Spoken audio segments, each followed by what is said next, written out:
आपण झाकण उघडून कोळंबी बघूया आपली. कोथिंबीर जास्त घालायची कोळंबीला.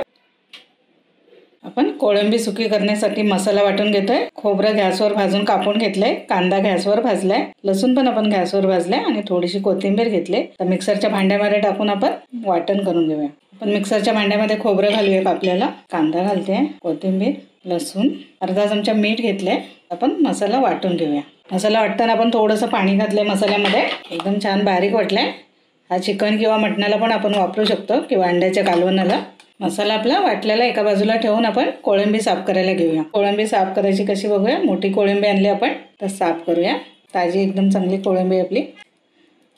शेपटी काढायची. इथे धरून असं उघडून घ्यायचं पहिलं. बघू शकता एकदम छान आपली कोळंबी साफ करून झाली. आपण आता सर्व कोळंब्या साफ करून घेऊया. कोळंबीच्या मध्ये धागा असतो तो काढून घेऊया आपण. सुरीने आपण कापून घेतलाय. हा जो धागा आहे तो आपल्याला सर्व काढून घ्यायचा सर्व कोळंबींचा. पोटाला त्रास होतो. कोळंबी सुकी बनवण्यासाठी 2 कांदे घेतलेत. सोलून घेतले तिथे कांदे. कांदा बारीक कापल्यामुळे कसं पटकन भाजून होतो आपला, दिसत नाही कालवणामध्ये. पहिला थोडा हा भाग कापून घ्यायचा. नंतर 2 भाग केले. जेवढा हिरवा भाग आहे तो सर्व काढून टाकायचा.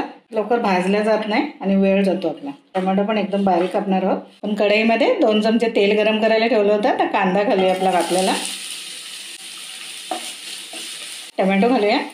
टोमॅटो पण व्यवस्थित चांगलं भाजून घ्यायचं आहे आपल्याला.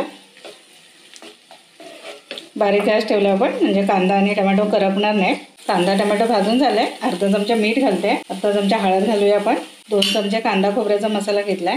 1 चमचा मिरचीची पावडर आहे आपली कलर येण्यासाठी. थोडेसे तेलात परतून घेऊया व्यवस्थित आपण. अर्धा चमचा अद्रक लसूणची पेस्ट आहे. चेचून घेतलं मी, वाटलं नाही आहे. अद्रक लसूण टाकल्यावर चांगलं परतून घ्यायचं. वास येणार नाही अद्रक लसूणचा आपल्याला. थोडा कच्चापणा असतो तो घालवून टाकायचा अद्रक लसूणचा. 1 चमचा धना पावडर घालते. अर्धा चमचा आपण हिरवं वाटण घालतोय. हिरव्या वाटणामध्ये अद्रक, लसूण, पुदिना, 2 त्रिफळा आणि मिरच्या धुवून सुकवून वाटलेत आपण.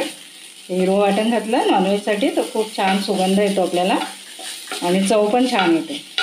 तर आपण कांदा खोबरं भाजून वाटलं होतं, लसूण आणि कोथिंबीर ती घालूया. 2 चमचे घातले आपण मसाला, जास्त नाही. सर्व मसाले एकत्र होण्यासाठी भाजून घेऊया चांगले तेलामध्ये. मसाला भाजताना बघायचं तेल सुटलं तर आपला मसाला भाजून झाला.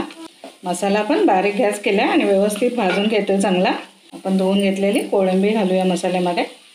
कोळंबीला व्यवस्थित मसाला लागला गेला पाहिजे. मिक्स करून घेऊया.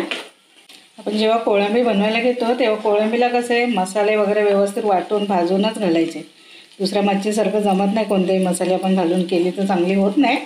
कोळंबीला आपण झाकण ठेवून एक वाफ काढूया थोडीशी. चला झाकण उघडून आपली कोळंबी बघूया. कोळंबीमध्ये आपण 1 वाटी पाणी घालतोय. आपण जास्त रसा नाही करत आहोत, सुक्की करणार आहेत म्हणून 1 वाटी घातले. पाणी थोडं वाढवलं तर जास्त ग्रेव्ही होईल. आपल्याला एवढं पुरणार आहे म्हणून मी 1 वाटी पाणी घातले. कोळंबी आपण 5 मिनिटं शिजवून घेऊया. आपण झाकण उघडून कोळंबी बघूया आपली. तुम्हाला चपाती बरोबर किंवा भाताबरोबर खाण्यासाठी रस्सा हवा असेल तर थोडं पाणी जास्त करू शकतो आपण. कोळंबीला कोथिंबीर घालूया. कोथिंबीर जास्त घालायची कोळंबीला, छान चव येते. कोळंबी आता आपली व्हायला आले कारण वरती तेल दिसायला लागले मसाल्यात घातलं होतं ते आपण. कोळंबी आपली बनली आहे. झाकून ठेवूया आपण 5 मिनिटासाठी आणि मग एका प्लेटमध्ये काढून घेऊ. कोळंबी आपली बनवून तयार आहे.